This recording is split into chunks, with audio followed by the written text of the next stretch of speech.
emerging from a dawn mist, is a natural way to come upon this island. Seamus Heaney wrote, "We have no prairies to slice a sky at evening. Everywhere the eye concedes to encroaching horizon."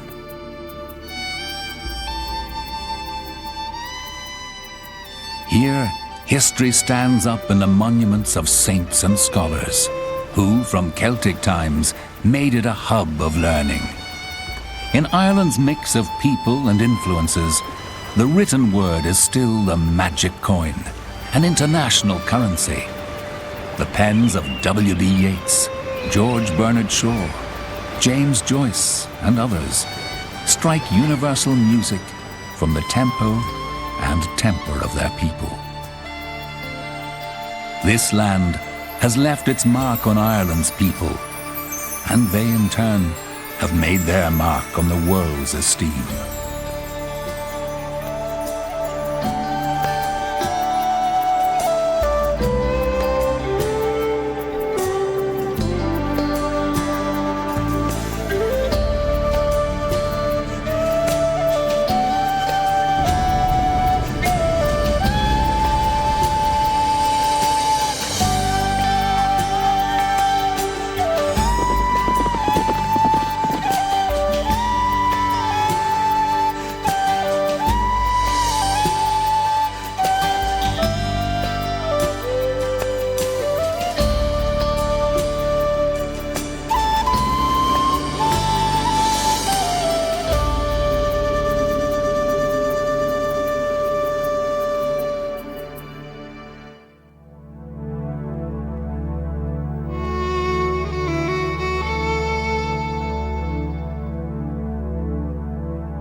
In Ireland, the past is ever present.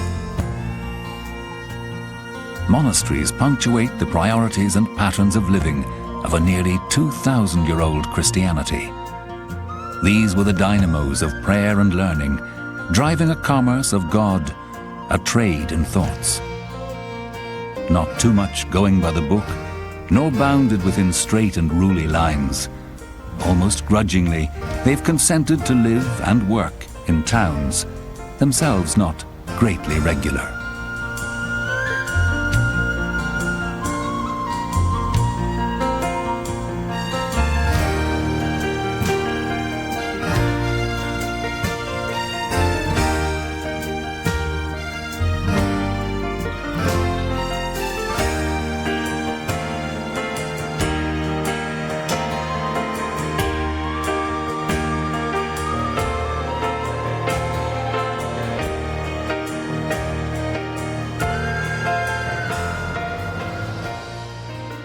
From the Rock of Cashel, the spiritual and temporal power of kings and bishops spread their rule over the broad lands of Munster in the early Middle Ages.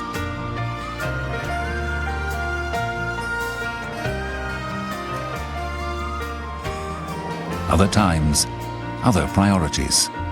The Dukes of Devonshire once lived in Lismore Castle in the Blackwater Valley. They and their early English neighbours, Sir Walter Raleigh and poet Edmund Spenser, attempted to impose their own order on the land, a fleeting gesture.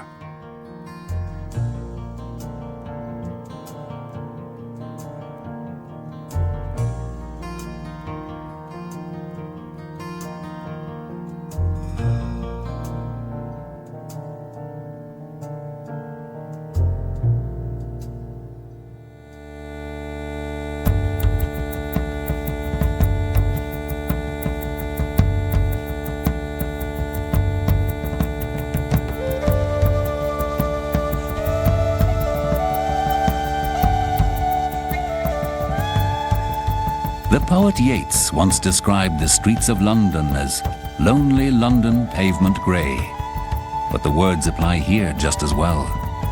Yeats took refuge not far from this flat expanse of limestone rock of the Burren in County Clare. The Burren is like a moonscape, but not without its hidden beauties. For in the spring and summer, the old green roads of the drovers and the pathways that the sheep tread out lead to drifts of alpine blooms, secret orchids, and the blue gentian.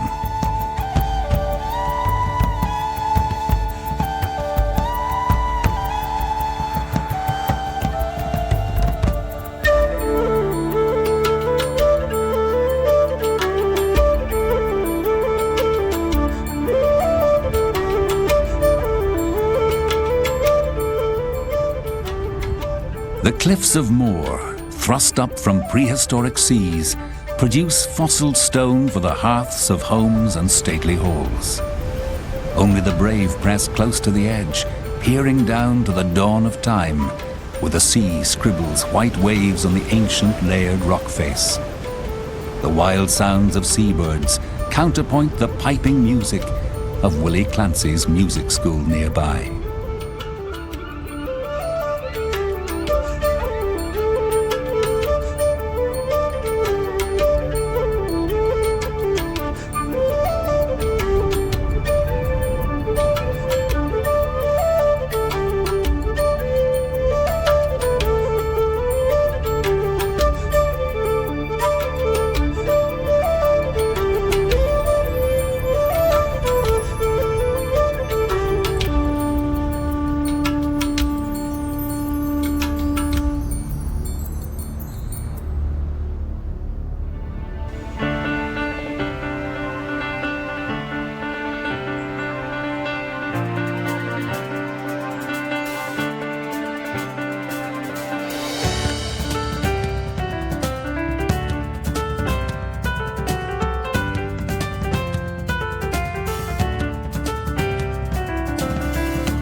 The sand dunes of the Kerry coast show a gentler front to the Atlantic Ocean. Famous golf links border the strand and pose the ultimate test of any Irishman.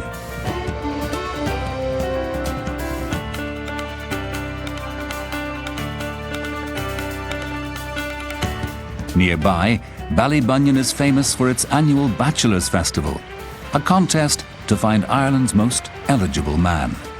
The event is not taken too seriously. But just a few miles down the coast, the annual Rose of Tralee contest for women is a more prestigious occasion.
Make of the stones a pillow for thy head, and thou shalt see angels ascending and descending, an ancient poet once wrote. 18 miles out in the Atlantic, during the dark ages of the 7th and 8th centuries, this was Western Christianity's last outpost for well over 100 years. 700 feet above raging seas, sits Skellig Michael. The monks' beehive huts still cling like limpets to the rocks. No one today can imagine such harsh isolation and deprivation.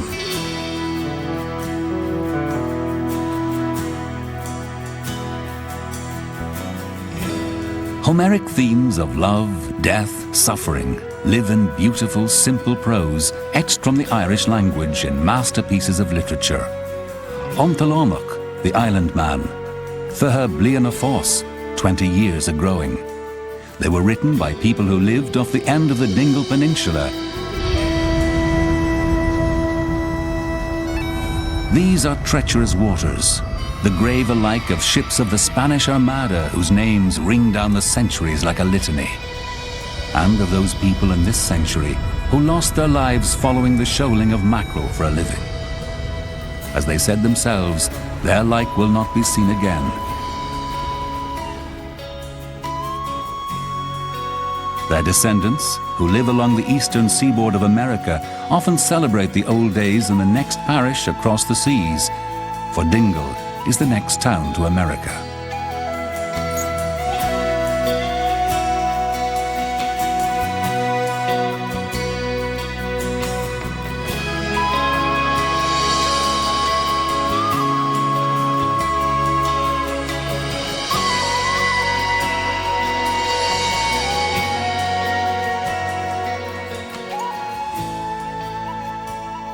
Ancient texts say St. Brendan the Navigator and his monks set out from these parts before Columbus or Leif Erikson.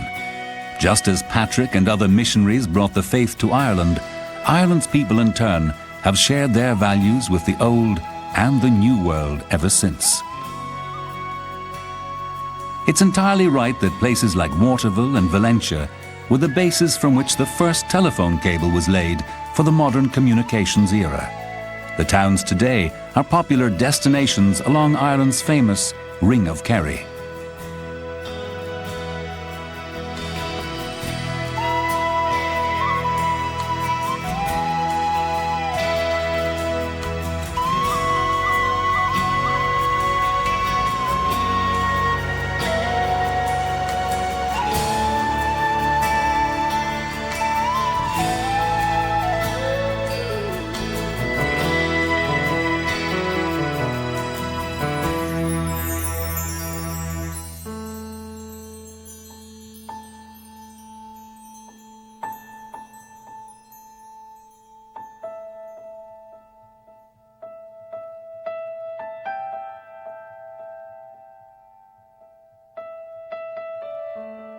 May morning, once every 7 years, the magical day of the ancient god Baal, the chief of the O'Donohues, rises from the waters of Loch Lean on a white steed. Such stories about particular families are still told in their particular areas of origin. In Ireland, there's always been a fierce determination to keep the name on the land. And still the McCarthys, the O'Neills, the O'Byrnes and the Clancys can be found where they've always been, as rooted as the 10,000-year-old yew forests in the mountains around Killarney.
In the south coast's many-fingered inlets, the sea's delivery has brought 1,000 ships, and seen as many go.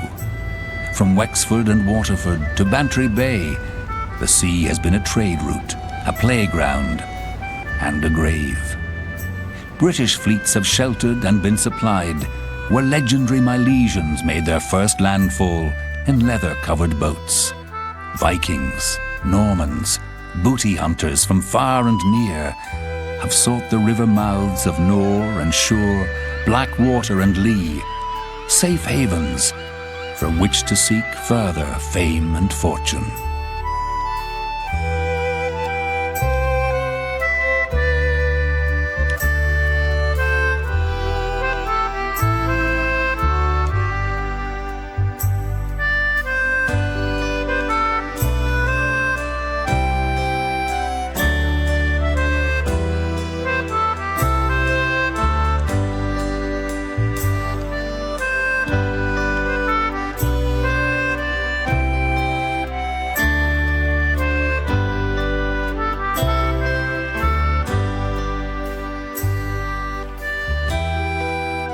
Like soldiers in every age, the garrison of the great star-shaped 17th century Charles Fort gave fanciful names of birds of prey to their cannon, names like Falcon and Striker. The fort is now restored as part of Ireland's mixed heritage of invaders and invaded.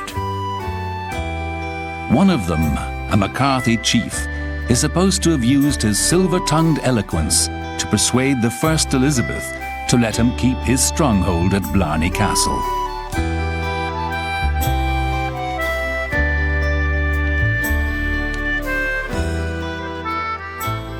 The gift of the gab persists and is claimed by the lilting tones of Corkmen, poets, sculptors, and masters of the short story, like Frank O'Connor.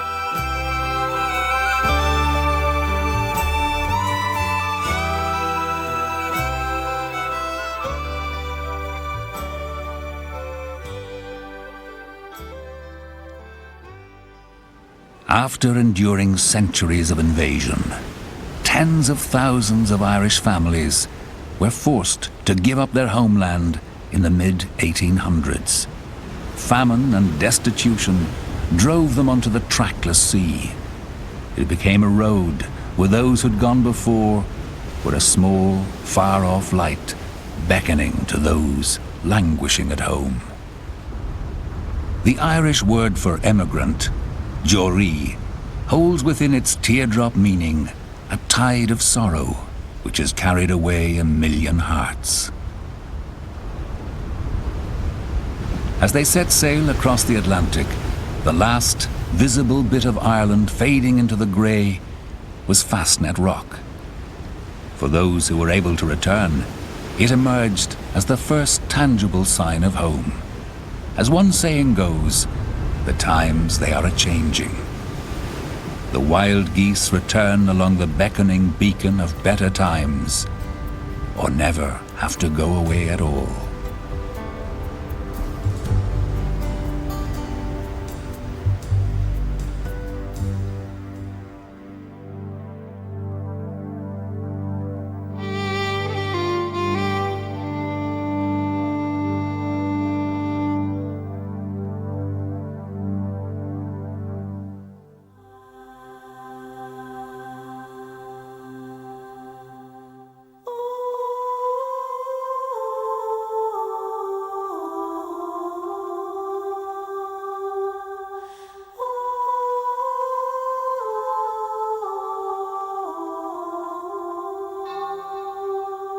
For centuries, the most settled part of Ireland was England's very limited bridgehead, the Pale, part of the province of Leinster, and the only place the Crown's writ ran freely. Here the organising flair of the Norman invaders introduced religious orders from the continent, Cistercians, Augustinians.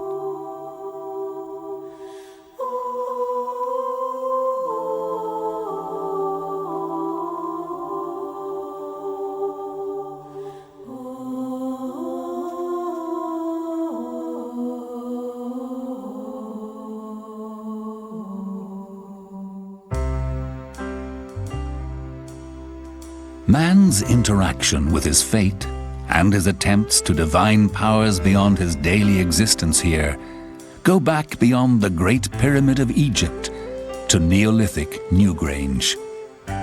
Here the sun's rays still strike directly into this mounded burial chamber at each dawn of the winter solstice. The cycle of birth and death and the rhythm of the year's work was settled and celebrated in rituals that still retain their mystery. These are sacred lands, recognized as such by successive cultures. The High Kings at Tara held annual festivals and claimed a wary allegiance from minor kings and chieftains.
The old Irish ballad, The Rocky Road to Dublin, is now a tuneful counterpoint to the city's high-speed connections.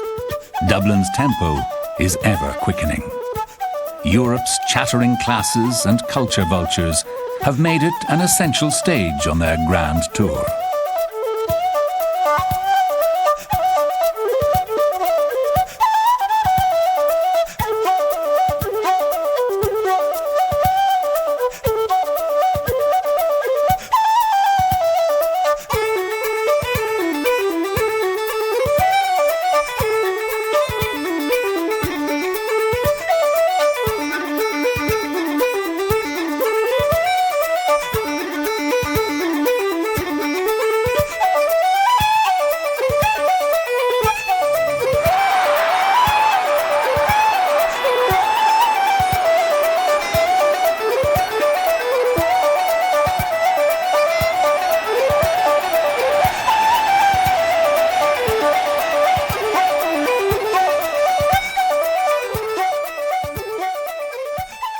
From the gardens of Stephen's Green to the Temple Bar district, Dublin's new bohemian left bank, you may still meet a friend, an enemy, or a bore round every bend. But Dublin's wit and repartee leaves as little bitterness as you'll find at the bottom of a glass of Guinness.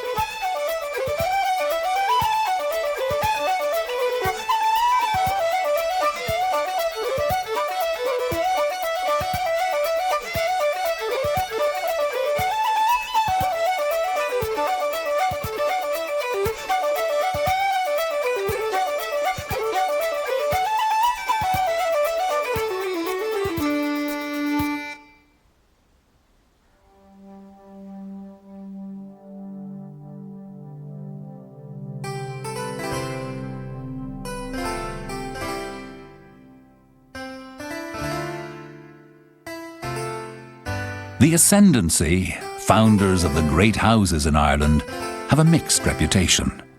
Their contributions to the public and common wealth seldom match the grandeur of their lifestyle.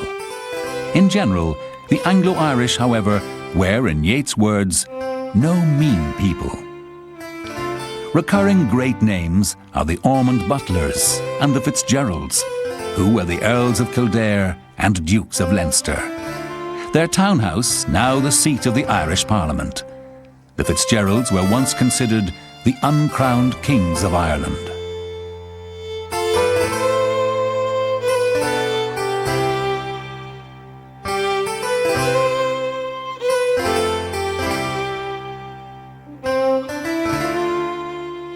The one place where the two ends of the social scale met on common ground was at the races. The horse could win a penny or a pound for lord or commoner.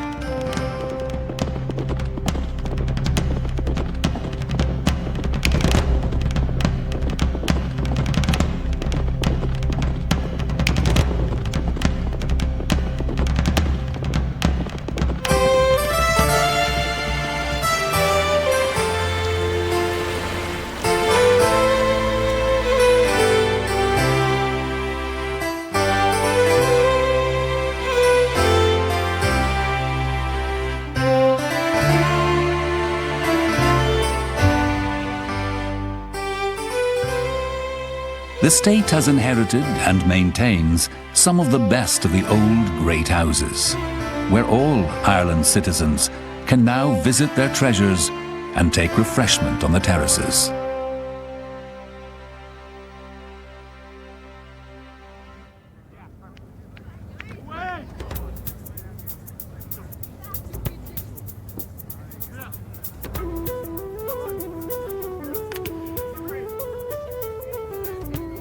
The Kilkenny Cats, in their black and amber stripe, are notable modern exponents of hurling.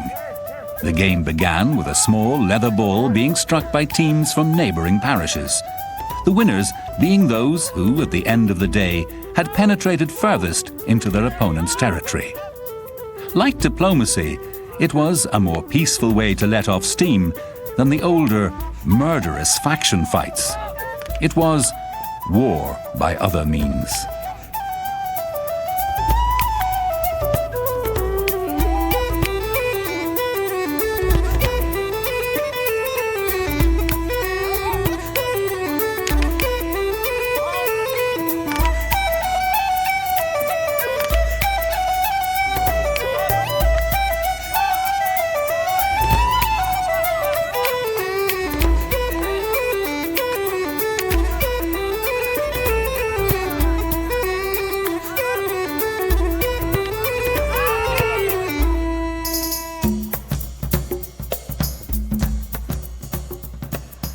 The smell of a turf fire is, for Irish people everywhere, a touchstone of memory. The past and the present come together. Where invading Elizabethan armies saw a soggy, savage wilderness where no sensible person would willingly set foot, peat is now milled for the domestic hearth and environment-friendly power stations. Stripping the blanket bog turns back the pages of history, revealing ancient fields and pathways.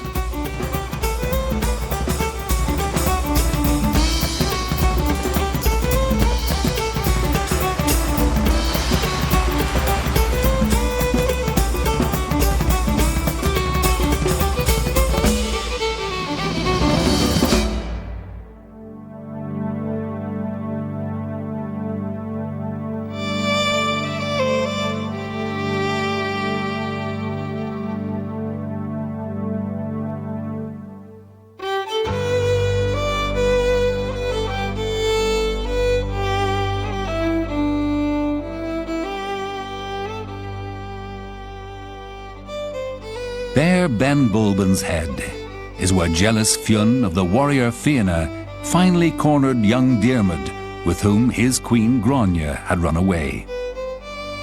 These are heroes of a half-mythical Ireland which W.B. Yeats invoked to underpin the republican dreams of his own fickle love, Maud Gonne MacBride, the subject of so much of his poetry. The Irish state, which made Yeats a senator, was uneasy with the liberal beliefs of this romantic Protestant. But they finally brought him home to rest in Drumcliff churchyard. Cast a cold eye on life, on death, horsemen pass by.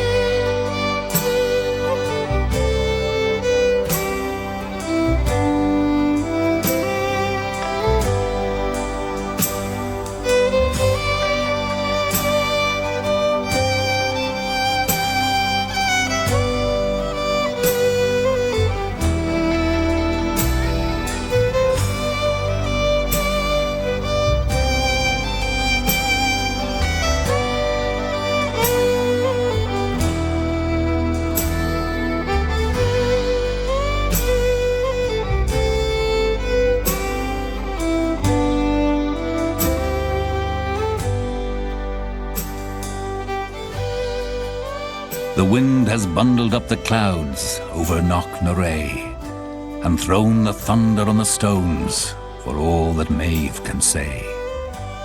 The grave cairn of the powerful Queen of Connaught, who led the men of the West into Ulster to steal the brown bull of Cooley. The epic saga has been recited and embellished from ancient times, one of the great treasures of the Irish language.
Like ancient ruins, towering stacks loom off the mainland at Downpatrick Head. Slabs of cliff-like Dumbrista, the broken fort, testify to the dangerous coast and treacherous waters. For centuries, smugglers brought contraband goods, brandy and tobacco, ashore in the ports of Ballina and Westport through these ungovernable seas.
Clew Bay's 100 islands lay like green stepping stones in a peaceful sea.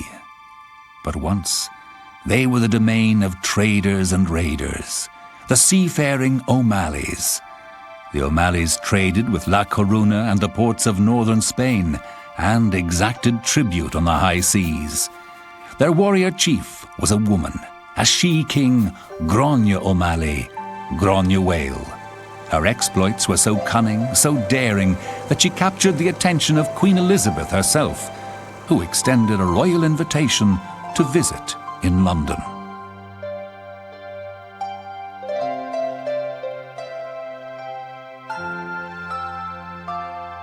There was a real Patrick who came to Ireland about the middle of the 5th century. Writings like Patrick's Breastplate and other records testify to his mission. But other, lesser figures have been subsumed into the mixture of fact and legend surrounding him. Very real is the pain for barefoot pilgrims wending their way through early morning mist along the rocks and ridges of Croagh-Patrick. On the last Sunday of every July, hundreds of penitents climb this lonely mountain in an act of expiation and communion with powers acknowledged long before Christianity.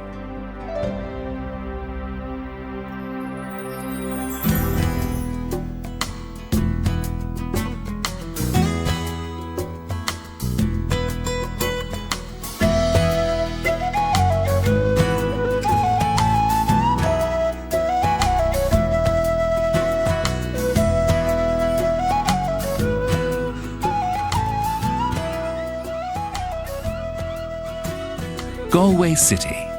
The town square is overrun with Saturday shoppers on a summer's day.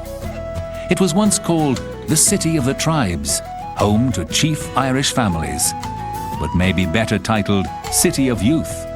College students and musicians vie to make their mark here, and come nightfall, the local atmosphere is elbow to elbow, pint to pint, fun.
The strange quality of light coming in from the far distances of the Atlantic plays among the clouds.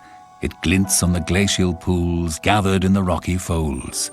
It plays hide and seek in and out of the steep sides of the 12 bens, the range of mountains stretching across Connemara. This is seriously lost country. It will not stoop to suit any human purpose. The mountains brood in lofty silence over the landscapes below, inspiring the palettes of Paul Henry and a generation of Irish landscape painters.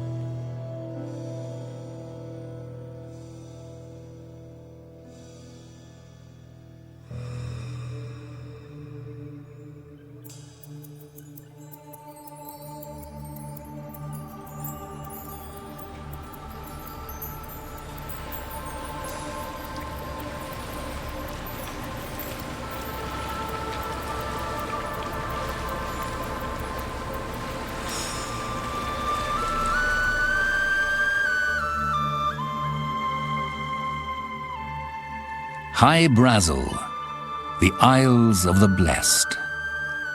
As legend has it, a mirage in the sea. The mysterious Aran Islands may have inspired the legend of Oisin, the blue-eyed boy of the Fianna warrior band, riding on a white horse with Niamh of the golden tresses to the land of eternal youth. But it's hardly the same place where seaweed from the shore was once brought in baskets to create small fields among the barren rocks.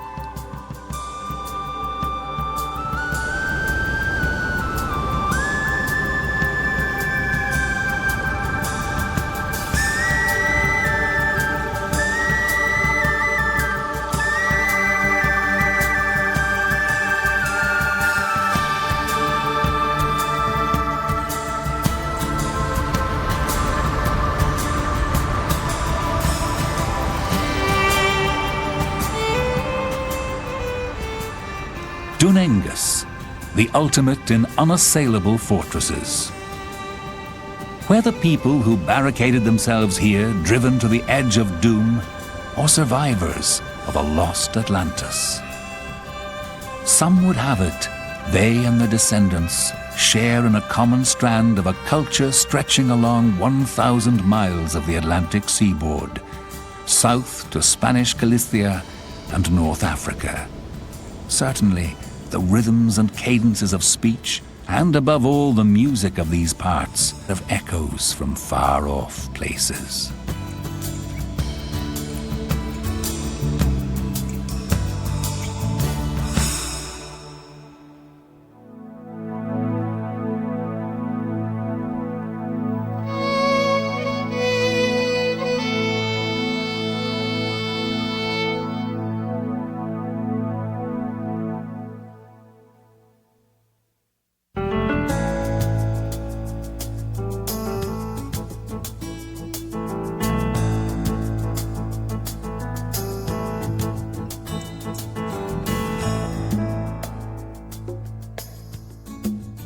The Shannon, the longest river in Ireland, sweeping onward broad and clear, stringing along its bright course beads of lakes, and rushy shallows with the moorhen clucks and coals to the pleasure boats cruising uncluttered waters.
Guarding the western approaches from Limerick to Connacht, Bunratty Castle stands foursquare by the mouth of the Shannon.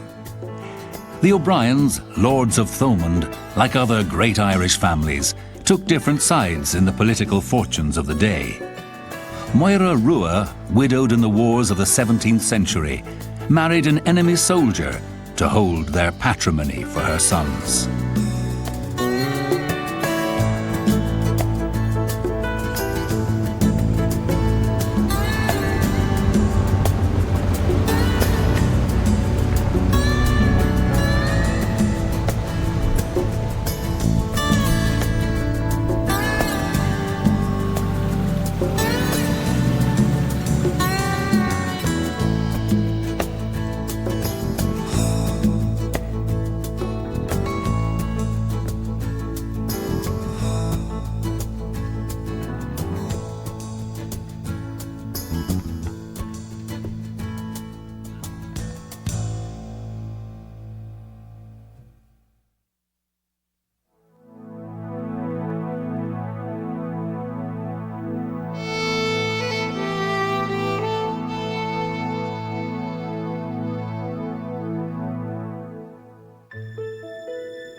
The hills of Donegal, Errigal and the Blue Stacks look out at the North Atlantic. The mountainy people looked north and east around Inishowen, following the track of Iona's Columkill to Scotland. In yesteryear, when the seasonal potato pickers, the tatty hokers, were away, there weren't enough men for a football team. The harvest now is different. Treasure from the sea spills around the harbours and small towns, from Killybegs to Burtonport.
Eyrie of the Golden Eagle, Slieve League's sheer rock face, one of the highest in all Europe, did not save the bird from extinction in Ireland.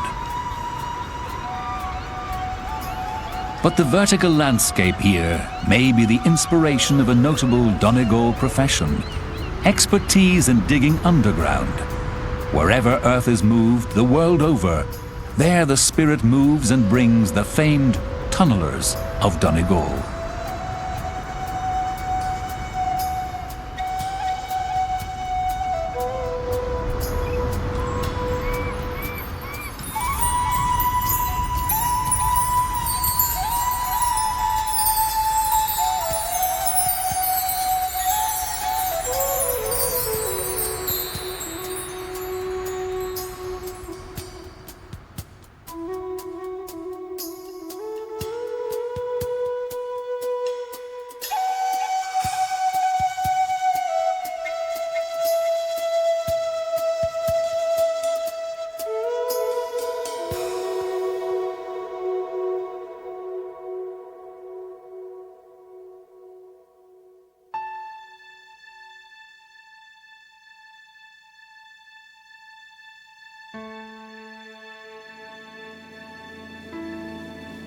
Images of the mortal boat ferrying souls to the other world.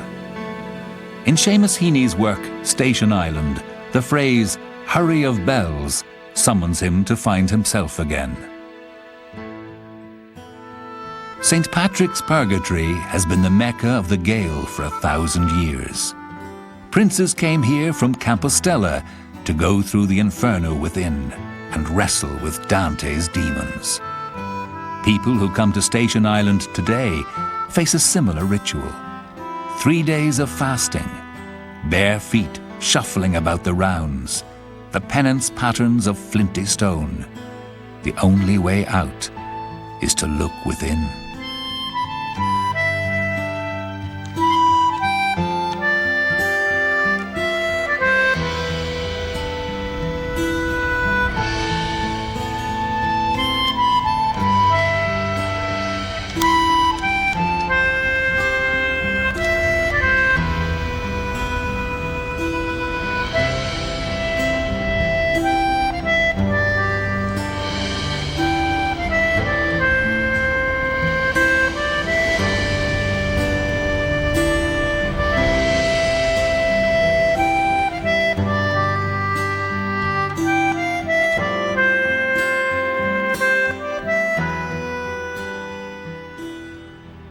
Rats cannot survive on Tory.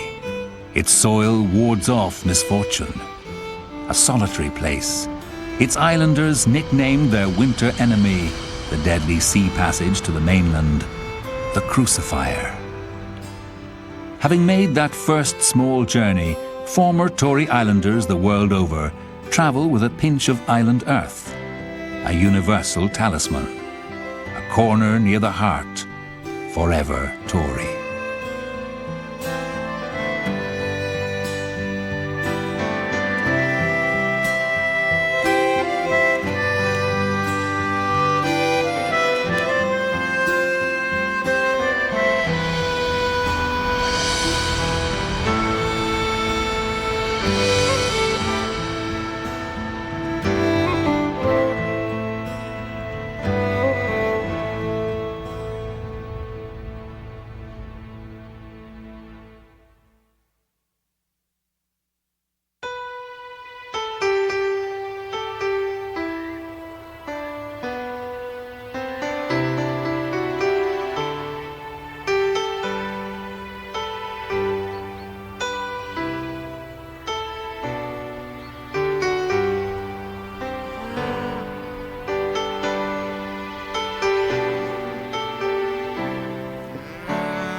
A prime pastoral expanse. The north has been a place of settlement long before the Vikings sailed up Strangford Lough. Ancient shore dwellers have left their heaps of shells, a precarious hold on a new shore. The traffic here has been back and forth, both east and west, the Scottish kings extending their rule across the narrow seas, a mixing of peoples, sometimes easy, not always so. The men and women from the Scottish borders came into Carrickfergus and other ports, and often took their tough resourcefulness onwards to the New World. A long line of American presidents is a roll call of honour of the qualities of the Ulster Scot.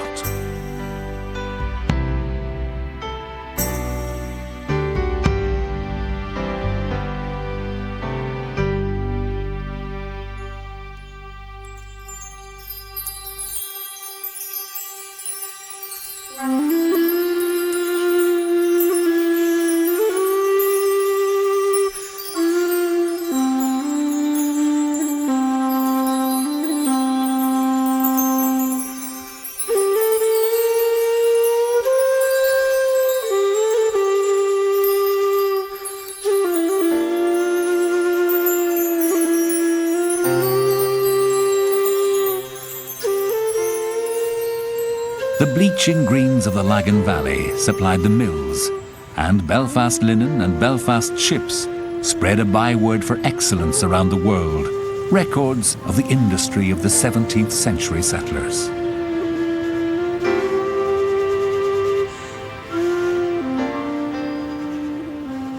Derry, Londonderry.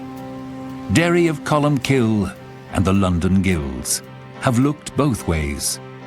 Taking northern poet John Hewitt's advice in style, be your own man. Very much his own man was the eccentric Earl Bishop who built this palace and a lady's bower above the crashing seas.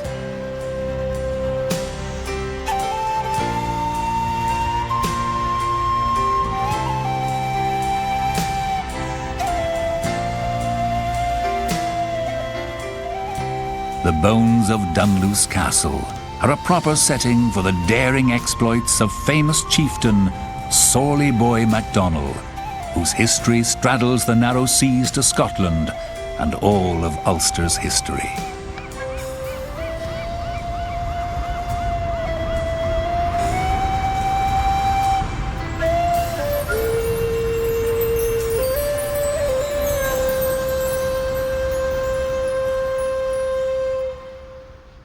Should you wander far away, should you set your heart a sail, should you go...